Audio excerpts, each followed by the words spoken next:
buenos días. Mi nombre es Sebastián Naranjo, yo soy médico de la Universidad CES, soy médico internista de la Universidad CES y soy fellow de cardiología de la Universidad CES también. Entonces la idea era ver, y lo publicamos en la revista colombiana de cardiología, las características que tenemos de la aurícula izquierda en la población de Medellín. Esto en pacientes que tuvieran fibrilación auricular. Sabemos que la fibrilación auricular es la arritmia prevalente en nuestra población y el alto riesgo que tiene de hacer ataque cerebrovascular. Por eso muchos de estos pacientes, según las características que tengan y según el CHA2-VASc, a estos pacientes hay que anticoagularlos. Pero a muchos de estos pacientes tienen contraindicada como la anticoagulación.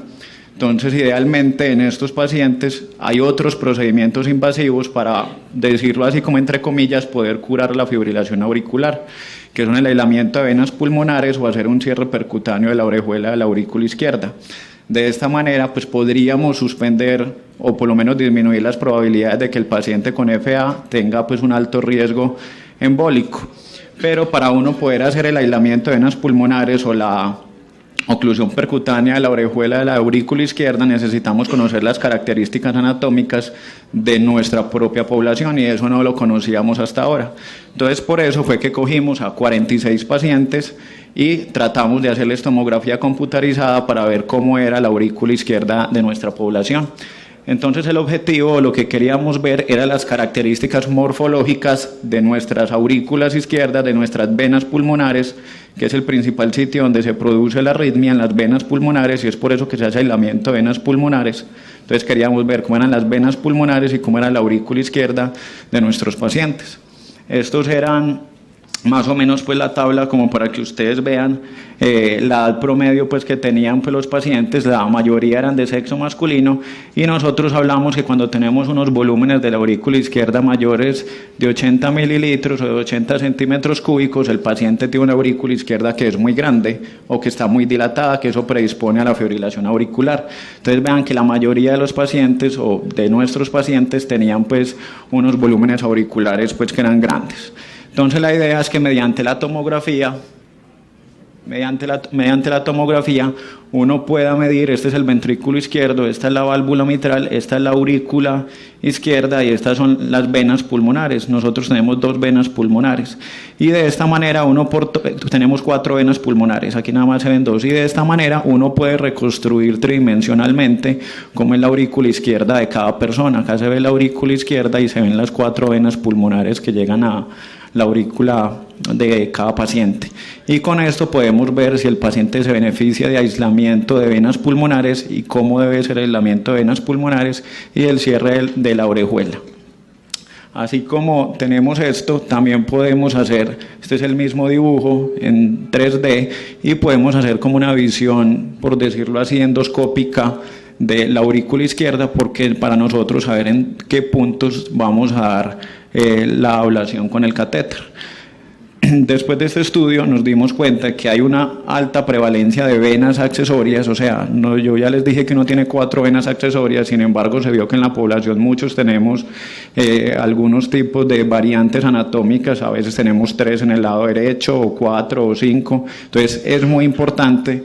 Y la conclusión del estudio, que fueron con 46 pacientes, es que si ustedes tienen fibrilación auricular, si tienen contraindicada la anticoagulación, cada uno debería tener por lo menos una tomografía, una resonancia o una imagen tridimensional de cómo es su aurícula izquierda para ver cuál es el mejor método o tratamiento que se le pueda ofrecer, ya sea aislamiento de venas pulmonares o cierre percutáneo, para que usted no tenga que utilizar anticoagulación en un futuro si la tiene contraindicada. Listo, muchas gracias.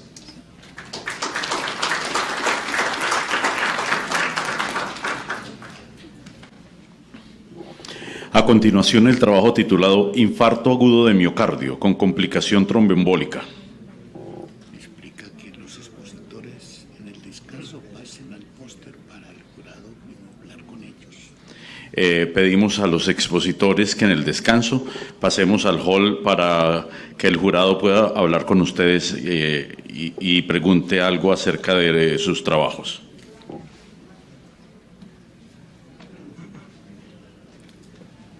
Muy buenos días para todos, mi nombre es Danilo Weir, soy estudiante de Medicina de la Fundación Universitaria San Martín y trabajé junto al grupo CES Cardiología y bueno, vengo trabajando junto al grupo CES Cardiología. Ese artículo denominado infarto agudo de miocardio como complicación tromboembólica en la fibrilación auricular. ¿Qué hicimos acá? Hicimos básicamente la presentación de un caso clínico con una revisión sistemática posterior de la información.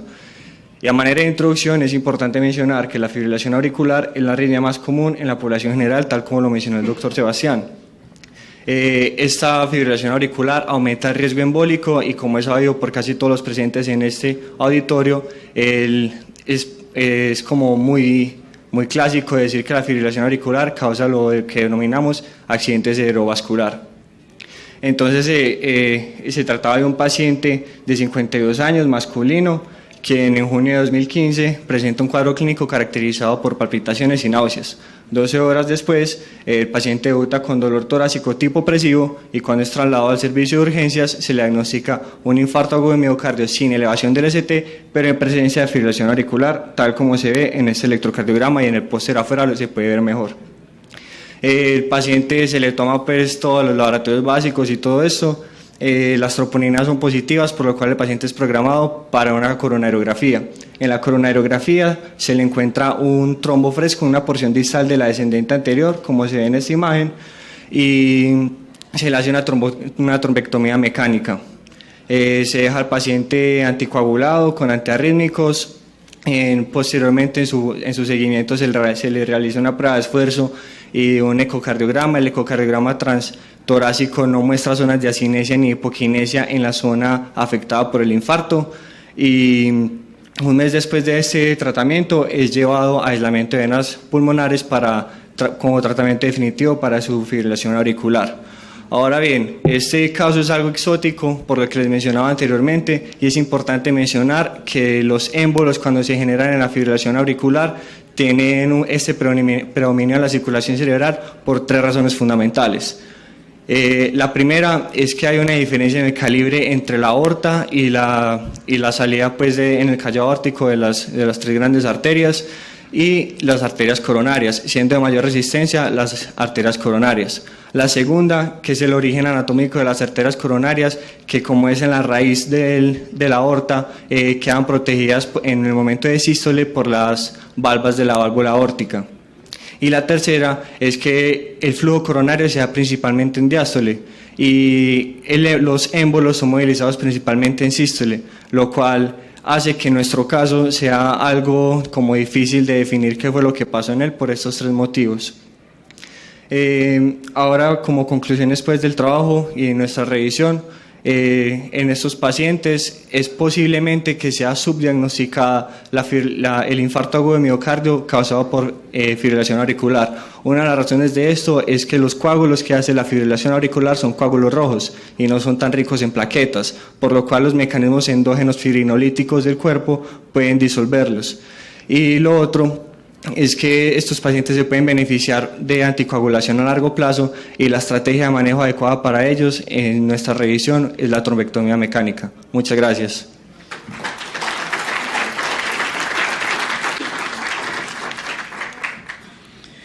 El tercer trabajo, cardiodesfibriladores.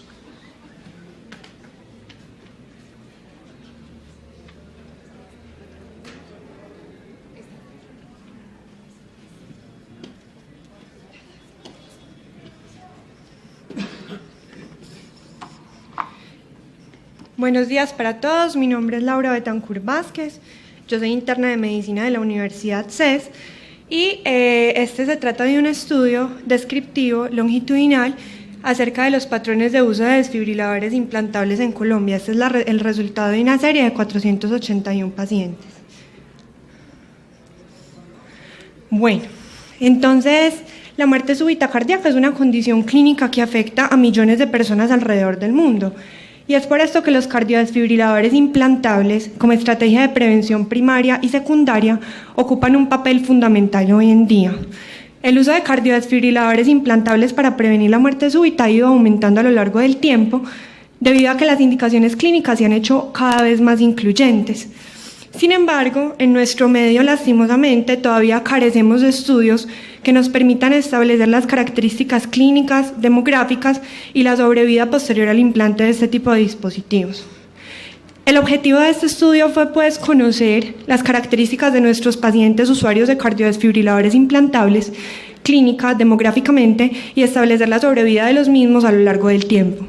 Entonces, se tomaron unos pacientes entre mayo de 2013 y noviembre de 2015, eran 481 pacientes usuarios de cardiodesfibriladores implantables y se recolectaron de manera sistemática los datos clínicos y demográficos. Y adicionalmente, posteriormente, a través de una curva de Kaplan-Meier y cruzando la base de datos nuestra con el Registro Nacional de Defunciones, establecimos la sobrevida dentro de los 7.5 años posteriores al implante. Encontramos así que la edad promedio de nuestros pacientes es de 62.9 años, con un predominio del sexo masculino con un 72.3%. Encontramos que la indicación más frecuente para el implante es la cardiopatía isquémica con un 48.4%, seguida por la cardiopatía dilatada no isquémica con un 37.4%. En un 62.4% de los casos el implante obedeció a una estrategia de prevención primaria, mientras que en un 37.6% de los casos obedeció a una estrategia de prevención secundaria. Con respecto al tipo de dispositivos, encontramos que la mayoría de los pacientes recibieron un dispositivo bicameral con un 54.6% de prevalencia, seguidos por cardioresincronizadores con un 31% y solamente un 14.1% recibió un desfibrilador unicameral. Para nosotros también fue muy importante establecer las comorbilidades que presentaban estos pacientes para determinar la similitud con lo evidenciado en otras cohortes de pacientes internacionales. Encontramos que la comorbilidad más frecuente fue la hipertensión arterial con una prevalencia de un 75.5%, seguida por la dislipidemia con 43.2% y la diabetes mellitus con un 23.3%. Respecto al ritmo de base de nuestros pacientes, encontramos que el 82.7% de la población se encontraba en ritmo sinusal y un 17.3% en fibrilación auricular.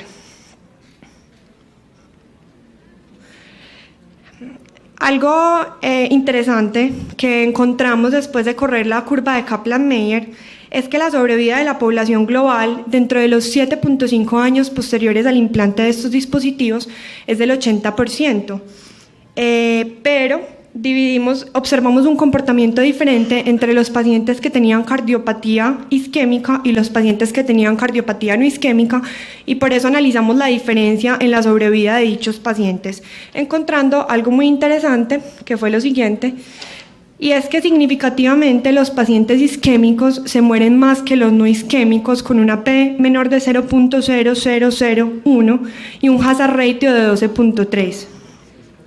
En conclusión, la población analizada en nuestro medio, la terapia con cardiodesfibriladores se realiza principalmente en pacientes con cardiopatía isquémica de sexo masculino, con una prevalencia muy grande, y las características clínicas, demográficas y la sobrevida a largo plazo son similares a los registros latinoamericanos como el ICD-Labor y a registros europeos y norteamericanos. Muchas gracias.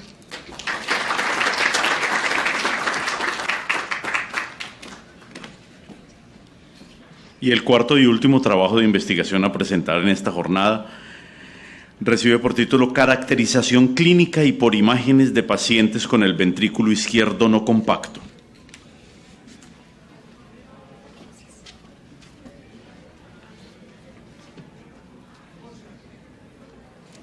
Bueno, buenos días para todos. Mi nombre es Sara Restrepo Carvajal, soy médica general, trabajo en la clínica CES, soy médica graduada de la Universidad CES. Nuestro trabajo se llama Caracterización clínica y por imágenes del ventrículo izquierdo no compacto. Entonces, para empezar, yo les quiero contar pues como un poquito de qué se trata esto. Un ventrículo izquierdo no compacto es una patología muy poco común y es causada por grandes trabeculaciones y recesos profundos que se extienden desde la cavidad miocárdica hasta el subendocardio, pudiendo no causar alteraciones en la función ventricular. Entonces, ¿cuál fue nuestro estudio? Nuestro estudio era un estudio descriptivo, un corte transversal. Tuvimos pacientes desde el 2006 al 2013, más o menos en un promedio de edad de 2 meses a 71 años. que tuvieran una resonancia magnética positiva y que nos dijera que tenía un ventrículo izquierdo no compacto, aparte de una sospecha tanto clínica como por ecocardiografía.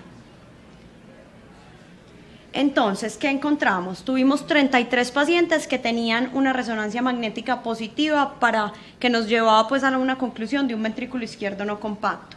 De estos pacientes, 27 también tenían sospecha por ecografía, pero solo 20 tenían concordancia en las imágenes.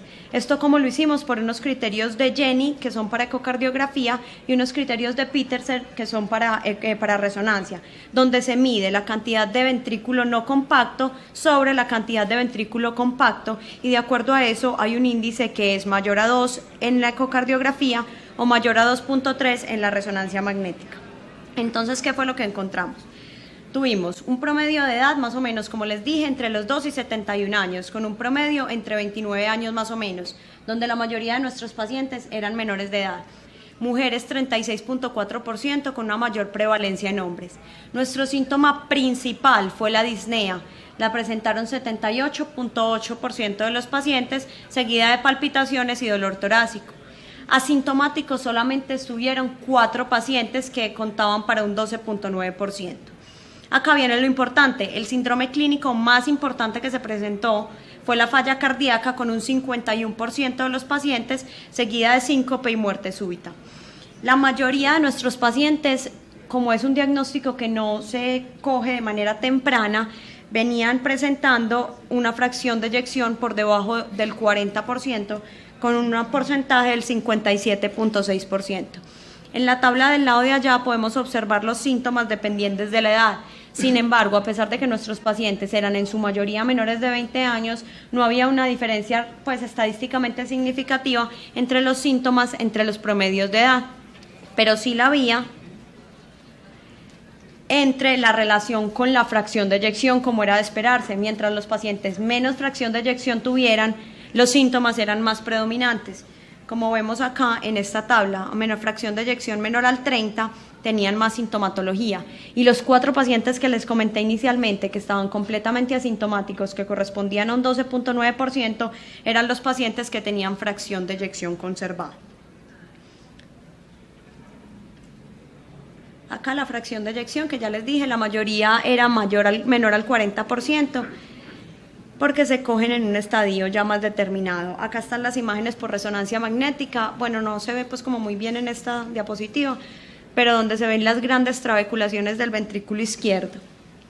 Entonces, como conclusión, ya les expliqué, promedio de edad más o menos entre 21.9 años, la mayoría menores de 20 años, con síntomas con una diferencia no estadísticamente significativa para las variables de la edad, sin embargo, sí para la comparación con la fracción de eyección.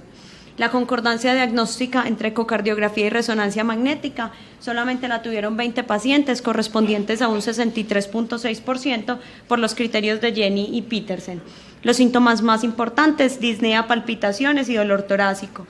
Y la insuficiencia cardíaca fue el síndrome más prevalente. Entre las arritmias que tienen los pacientes con ventrículo izquierdo no compacto, la principal es la taquicardia ventricular no sostenida, que cuenta más o menos para un 26 a un 33% de los pacientes, y su morbimortalidad se ve más relacionada con la fracción de eyección que con la misma taquicardia como tal. Las paredes apicolaterales fueron las más comprometidas en ambas, y hay algo importante que es la fibrilación auricular. Más o menos el 16% de los pacientes con ventrículo izquierdo tienen una fibrilación auricular al momento del diagnóstico, que me hace clave, ya que yo debo anticoagular ese tipo de pacientes a pesar de que no tengan un CHA2-VASc elevado. Entonces, si a mí un paciente con ventrículo izquierdo no compacto se me presenta con fibrilación auricular, siempre debo anticoagularlo aunque tenga un CHA2-VASc bajo. Lo mismo si tiene una fracción de eyección por debajo del 40% o han tenido algún evento tromboembólico previo. Entonces, como conclusión grande, es una patología que no conocíamos mucho, que ahora estamos viniendo a conocer un poquito más, y se nos ha aumentado la prevalencia por la tecnología ahora que tenemos. Puede o no afectar la función ventricular, pero en la mayoría de los casos, como la diagnosticamos tardíamente, es una causa muy importante de falla cardíaca. La ecocardiografía sigue siendo el gold estándar para el diagnóstico, sin embargo, la resonancia magnética siempre va a ser la prueba confirmatoria. Muchas gracias. Bueno, buenos días. Mi nombre es Ana María Betancourt. yo soy interna de medicina de la Universidad CES. El día de hoy les traigo este estudio sobre discromatopsias y exposición a solventes orgánicos, que consistió en una revisión sistemática. Fue realizado conjunto con la doctora Carolina Sardi y la investigadora Elsa Vázquez.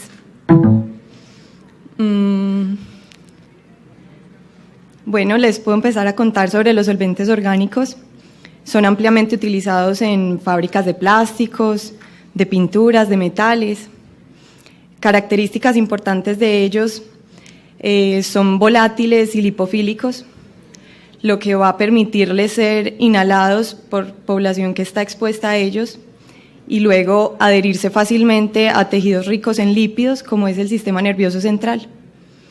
Entonces, la manifestación más reportada por la literatura es la neurotoxicidad, que puede verse desde manifestaciones no tan severas como alteración de las capacidades sensoriales, alteración de la visión de colores, percepción de olores, de la audición, hasta ya manifestaciones más severas como neurocomportamentales y encefalopatía tóxica. Entonces, ante este contexto, nosotros quisimos evaluar la asociación que existía entre la exposición a los solventes y la aparición de discromatopsias. Nosotros hicimos una búsqueda en 5 bases de datos. Fue una búsqueda de estudios observacionales analíticos desde el 2000, fue una búsqueda reciente. Incluimos estudios que se hubieran realizado en población laboralmente activa, que se hubiera utilizado el test del Anthony de saturado D15, que utilizamos este test específicamente porque es frecuentemente utilizado en estudios por su alta sensibilidad y especificidad.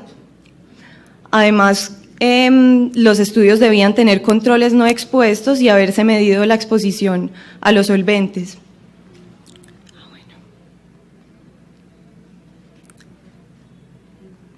Listo, como resultado principal nosotros encontramos una relación estadísticamente significativa en todos los estudios que incluimos en cuanto a la exposición a los solventes y la aparición de alteraciones en la visión de colores, que nos llevó finalmente a concluir que la aplicación de un test fácil de utilizar, que no es costoso, que se puede usar, realizar incluso en el mismo puesto de trabajo, pudiera ayudar a detectar tempranamente una manifestación de neurotoxicidad cuando aún es asintomática y prevenir la progresión de esta a estadios más avanzados como alteraciones neurocomportamentales o encefalopatía.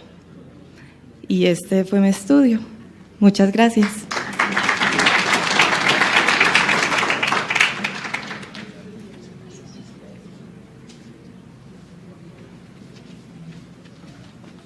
Bueno, muchas gracias al equipo investigador del CES. A continuación, presentamos la investigación Perfil clínico y epidemiológico de la infección del tracto urinario en niños menores de 10 años en una clínica privada de Medellín, Colombia, por el equipo de la Universidad Pontificia Bolivariana.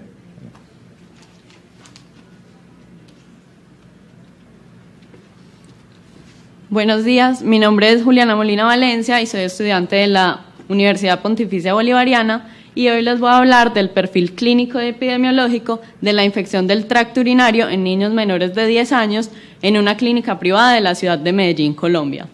Este es un estudio realizado con el semillero de investigación de la Facultad de Medicina.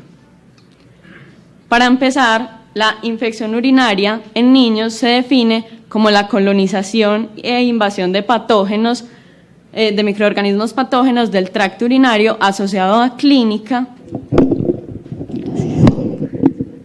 a manifestaciones clínicas, a un uroanálisis sugestivo de inflamación y a un urocultivo positivo.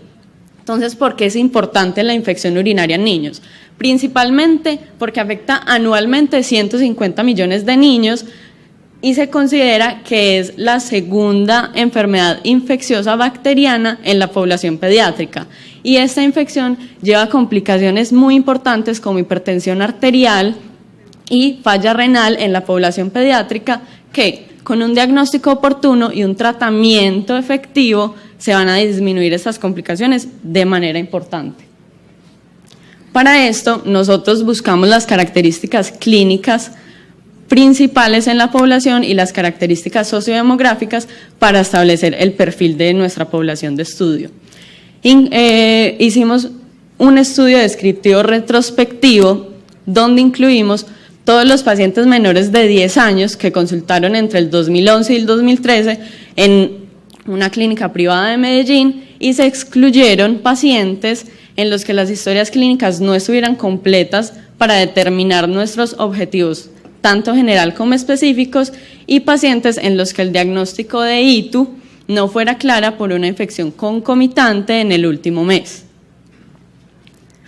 Nosotros alcanzamos a reunir en este periodo 133 historias que cumplieron los criterios de elegibilidad, y por características de gravedad de la población decidimos dividirlos en 3 grupos etarios, porque sabemos que la infección urinaria es más grave en los pacientes menores de 2 años, principalmente en los pacientes menores de 1 mes. Por eso distribuimos nuestra población en menores de 1 mes, de 1 a 23 meses y mayores de 24 meses. Entonces encontramos que la manifestación de síntomas más importantes en los 3 grupos es la fiebre, seguido de hiporexia en el grupo menor de 1 año y de 1 a 23 meses, y en los niños mayores la segunda manifestación clínica más importante fue la disuria.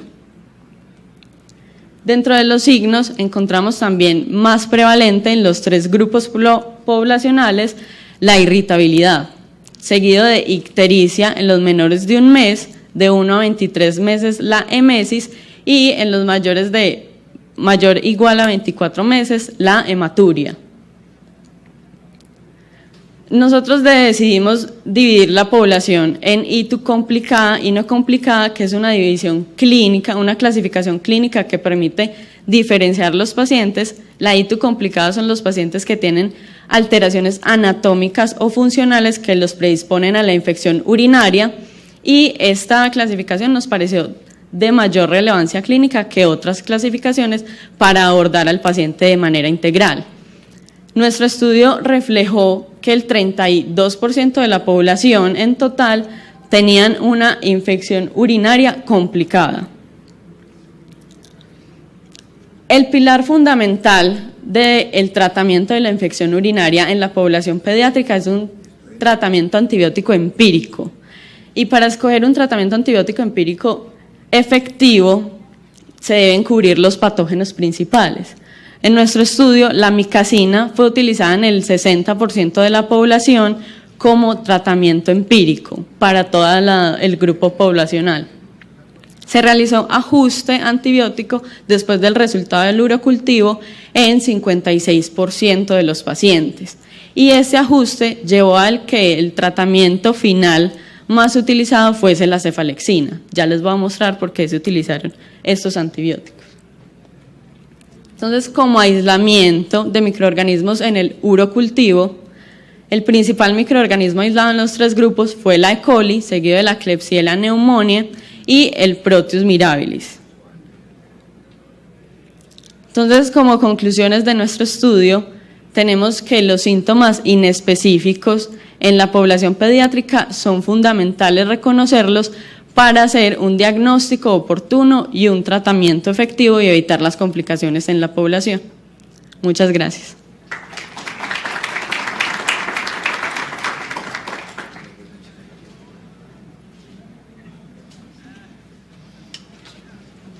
Bueno, muchas gracias. A continuación, tenemos el tercer trabajo denominado Caracterización de los pacientes menores de 15 años con secuelas posteriores a trauma encefalocraneano ingresados al Hospital San Vicente Fundación del 2010 al 2014, y es presentado por el otro equipo de la Universidad Pontificia Bolivariana.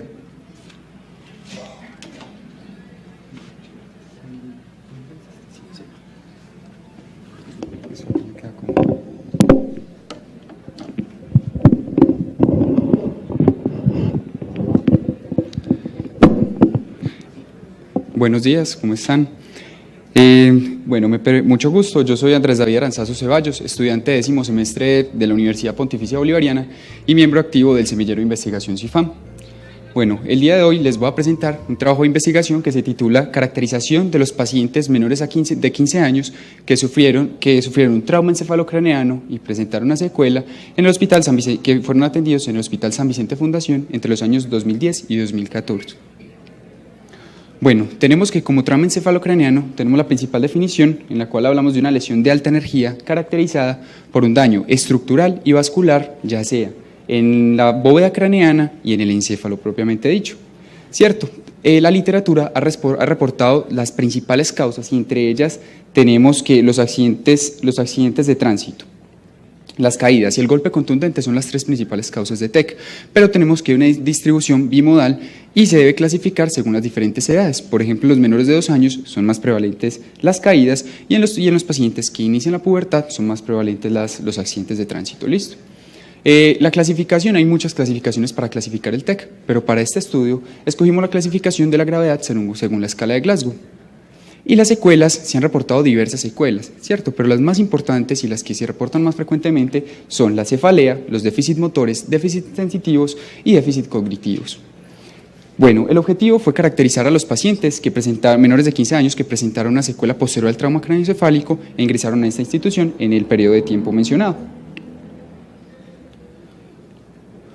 Bueno, tenemos que como tipo de estudio es un estudio que es transversal analítico en los cuales se definieron los criterios de inclusión mencionados en la pregunta de investigación y como criterios de exclusión tenemos las historias clínicas incompletas o pacientes que hayan presentado trauma y hayan presentado una secuela previo al trauma actual o que tengan alguna alteración neuropsicológica que pudieran alterar los resultados. La muestra obtenida fue de 864 pacientes. En este momento el trabajo está en curso y tenemos un total de 420 pacientes recolectados. El instrumento de recolección fueron las historias clínicas y el plan de análisis se hizo dependiendo de las variables ya sean cualitativas o cuantitativas. El estudio fue aprobado por el Comité de Ética de la Escuela de Ciencias de la Salud y el Comité de Ética del Hospital San Vicente Fundación. Bueno, como principales resultados quiero hacer relevancia en que en la edad de años tuvimos una mediana de 9 con un rango intercuartílico entre 5 y 14, como pueden ver acá. Los grupos de edad más afectados fueron los niños que estaban entre los 2 y 5 años con un 32%, ¿cierto? Fue más prevalente en los hombres, dato que concuerda con datos mostrados en los diferentes estudios, y el dato que más se repitió con respecto a la escolaridad fue la primaria incompleta. Con respecto acá en la gráfica 1, podemos ver que la clasificación del TEC en los pacientes fue más prevalente la clasificación de TEC leve con un 74%, seguido por el TEC moderado con un 19% y el TEC grave o severo con un 5.7%. Bueno, con respecto a las secuelas que encontramos que hay una prevalencia en las secuelas de 9.2%, ¿cierto? Con respecto a la población total. Y entre ellas las más frecuentes tenemos la cefalea, el síndrome funcional postraumático, las alteraciones de atención y lenguaje, seguido por la epilepsia. Y es importante resaltar que las secuelas que se encontraron en el estudio afectan de una manera relevante la calidad de vida del niño, que es una de las motivaciones que nos llevó a realizar el estudio. Además, que el TEC representa la principal causa de muerte por causas traumáticas en la población entre 1 y 4 años. Bueno, y como principales causas de TEC, ya les había mostrado como la distribución bimodal que tiene según las diferentes edades, tenemos que las caídas fue la causa más prevalente, concordante con lo que se muestra a nivel mundial con respecto a las principales causas, seguido de los accidentes de tránsito con un 29% y posterior los golpes contundentes. Entre otras causas tenemos que hay un 0.9% donde son representadas más que todo por heridas por proyectil de arma de fuego y maltrato infantil. Estas son las referencias, muchas gracias. Los invitamos al hall donde tenemos todos los póster expuestos. Buenas tardes, yo soy Andrea Faciolince, soy estudiante de 10º semestre y pertenezco al semillero de la Facultad de Medicina de la UPB. Entonces ya les comentaron, vengo a exponerle pues nuestro proyecto, la fase preanalítica, los resultados parciales. Entonces, como introducción, tenemos que el parto espontáneo es el más común en nuestro medio. En Antioquia tenemos que es un 62% de los partos que se atendieron en el 2014.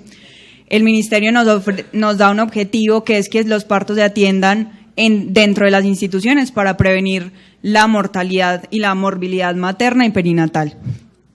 Entonces, teniendo en cuenta que la atención se basa en conocimientos extranjeros y en estudios que son muy antiguos, entonces decidimos plantearnos un objetivo que es determinar las características del comportamiento de la fase activa del trabajo de parto, el parto y el alumbramiento en las gestantes de nuestra institución en el periodo 2015-2016.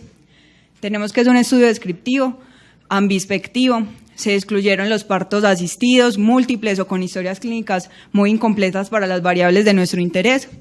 Evaluamos variables sociodemográficas, gestacionales, del trabajo de parto, de condiciones neonatales y del alumbramiento, y usamos fuentes secundarias que eran las historias clínicas. Entonces, como los resultados, vamos a tener que un 50% de la población no menos tenía 24 años. Lo más común era que pertenecieran al régimen contributivo, que estuvieran en un diagnóstico de alto riesgo obstétrico en un 54.2%. Tenemos que la mayoría, el 46.9%, eran primigestantes. El 50% o menos de los partos duró 2 horas y media. Desde que se rompieron las membranas hasta que se dio el parto, el 50% menos duró 3.3 horas. Y lo más común que encontramos es que las maternas les habían practicado una ruptura artificial de membranas en el 62.7%. Dentro de las características del trabajo de parto adicional encontramos que 24% les habían realizado una episiotomía. El 52.1% de todas nuestras maternas tuvo un desgarro, lo más común, o lo que se presentó fue tipo 1, tipo 2, no hubo tipo 3, y el más común de los dos fue el tipo 1 con un 60%. Complicaciones, solo los reportaron una complicación, que fue una retención de membranas ovulares. Dentro de la variedad de posición, tenemos que lo más común, en el 91.6%, fue una variedad de occipito anterior izquierda. Con relación a las características del alumbramiento, entonces tenemos que el tipo de alumbramiento más común fue el tipo Schultz en un 95.3% y que el 50% o menos de nuestras pacientes tuvo un tiempo de alumbramiento de 2 minutos. Las características neonatales, entonces el 50% menos tuvo una edad gestacional de 50 semanas. Su medida fue de 50 centímetros en el 50% o menos de la población. Y el peso fue de 3.150 gramos. Dentro de esos pesos encontramos que lo más común fue en el 70.7% era que tuvieran un peso normal, adecuado para la edad gestacional. Entonces, ¿qué pudimos concluir? La edad de nuestras maternas se asemeja como con la población nacional, son mujeres en la tercera década de la vida. La mitad de ellas eran primigestantes, lo más común era el alto riesgo obstétrico, esto es por las características de nuestra clínica. La Clínica Universitaria Bolivariana es un centro de alta complejidad con especialización en materno-fetal. La duración del trabajo de parto también se correlaciona en la literatura mundial. La ruptura artificial de membranas es un hallazgo común y es también correspondiente con la literatura mundial, y la posición occipito anterior izquierda también es lo más común, y eso está reportado en la literatura, que es lo que más ocurre. En cuanto a las características del recién nacido, tenemos que la mayoría fueron a término y con un peso adecuado a la edad gestacional. Eso también, a pesar de que nuestra clínica tiene muchas situaciones de complejidad, los niños suelen estar a término. Muchas gracias, no sé si tengan alguna duda.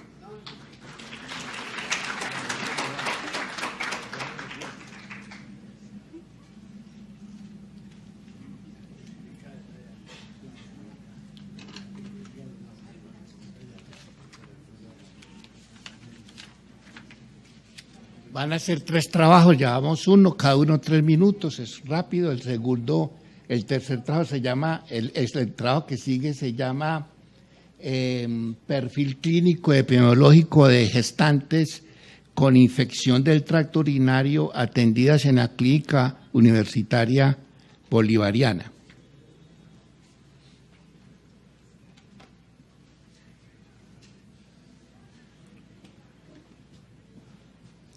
Bueno, muy buenas tardes. Mi nombre es Cristian Calle Meneses.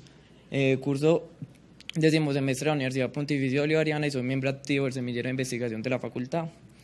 El proyecto que les vengo a presentar hoy es perfil clínico y epidemiológico de las gestantes con infección del tracto urinario en la Clínica Universitaria Bolivariana entre el 2013 y 2015. Ustedes se preguntarán por qué hablamos de infección urinaria en este congreso. Entonces, la infección urinaria es la principal causa de síndrome de parto pretérmino de causa conocida. La pielonefritis es una de las principales causas de sepsis materna y además la infección urinaria se comporta como factor de riesgo para sepsis neonatal temprana y tiene alguna repercusión en los neonatos con bajo peso al nacer y complicaciones del neurodesarrollo. El objetivo básicamente de nuestro proyecto fue determinar el perfil clínico y epidemiológico de las gestantes con ITU atendidas en la Clínica Bolivariana durante el periodo 2013 y 2015. La metodología se basó en un estudio descriptivo, retrospectivo y transversal de las gestantes de cualquier edad que tuvieran urocultivo positivo y que consultaran a la clínica por medicina externa entre enero del 2013 y junio del 2015. La información se recolectó a partir de las historias clínicas y los exámenes de laboratorio. ¿Qué tenemos entonces en los resultados? Se analizaron entonces los datos de 123 gestantes, con una edad promedio de 24 años, y la edad variaba entre los 13 y los 42 años, donde se observó entonces que el 50.4% de las pacientes eran primigestantes, el 30.9% eran secundigestantes y el 18.1% ya eran multigestantes. Como tenemos, el diagnóstico principal fue la discitis en un 54.50%, la pielonefritis en su segundo lugar en 36.6% y la bacteriuria asintomática en 9.8%. ¿Cuáles fueron los principales factores de riesgo que encontramos? Las mujeres que tenían litiasis renal y malformaciones del tracto urinario. Indagamos principalmente por problemas del piso pélvico y encontramos que no había problemas de incontinencia ni tampoco prolapsos genitales.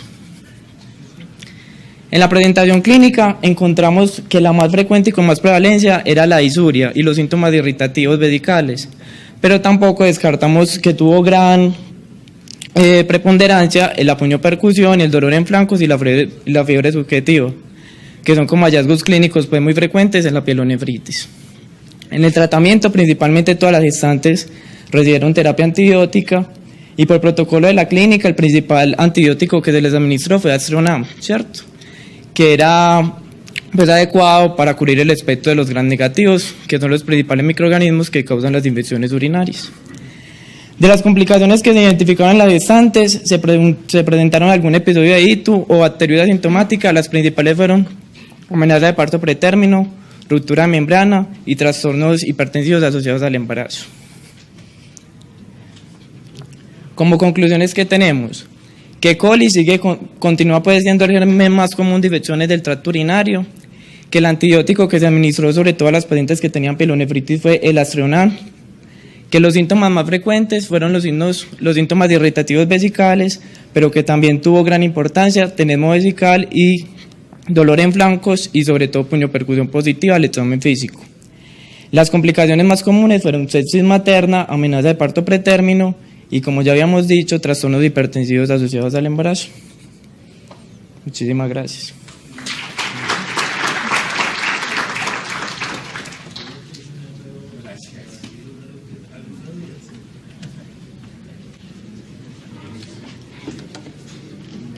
La última presentación va a ser de la Fundación Universitaria San Martín.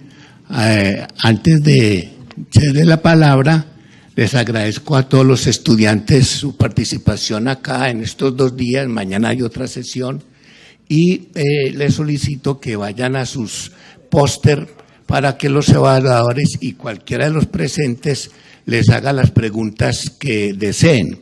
Este último trabajo se llama así: características clínicas de los pacientes con colgajo en una unidad de cuidados críticos de una clínica de la ciudad de Medellín en el periodo 2009-2014.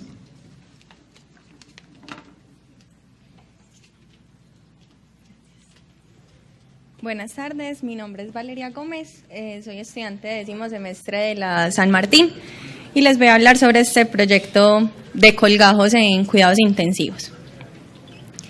Entonces, para entender qué es un colgajo, tenemos que empezar por explicar que es una porción de tejido que lleva consigo su aporte vascular para ponerse en un lugar diferente al que estaba inicialmente en el cuerpo, responde a patologías complejas. En nuestro medio la principal patología es el cáncer, y también encontramos traumas, amputaciones por pacientes que tienen trabajos de alto riesgo.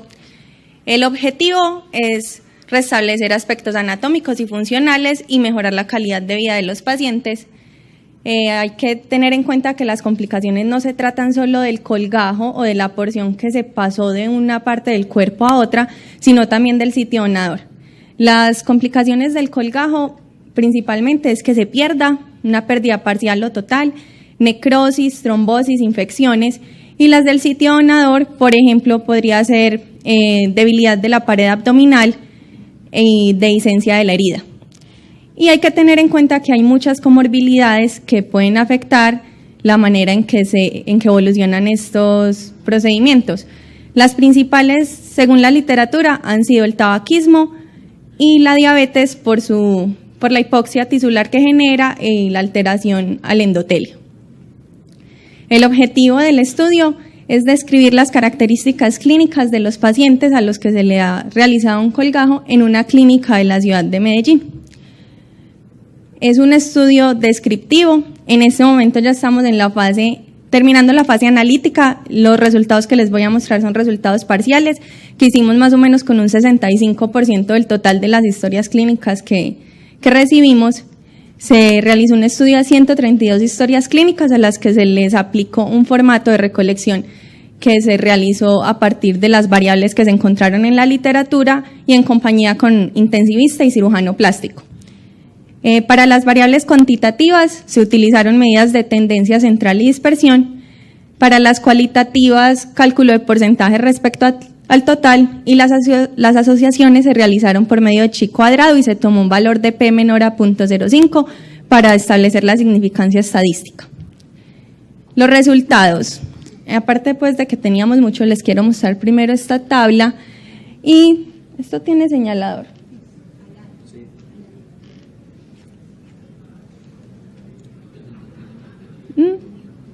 Aquí está. El alcohol fue una de las que fue, de hecho, la comorbilidad que tuvimos con significancia estadística, a diferencia de lo que esperábamos, que fuera diabetes o tabaquismo las que más afectaran la evolución de los pacientes que tuvimos. Y por tanto, no se me devuelve.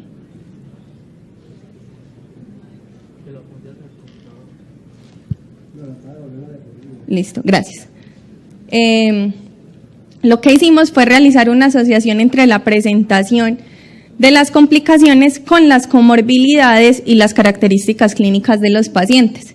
Se evidenció que el consumo de alcohol fue uno de los factores de riesgo para que tuviéramos complicaciones. ¿Me la pasas, por favor? Y otra vez. Otra.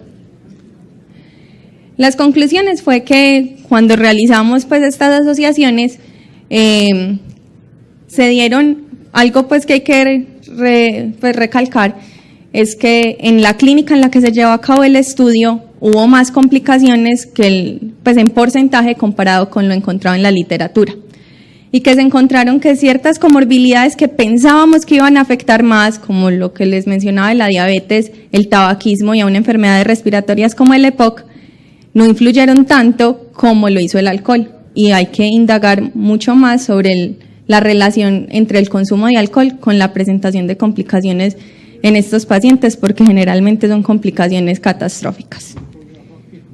Y ya, muchas gracias.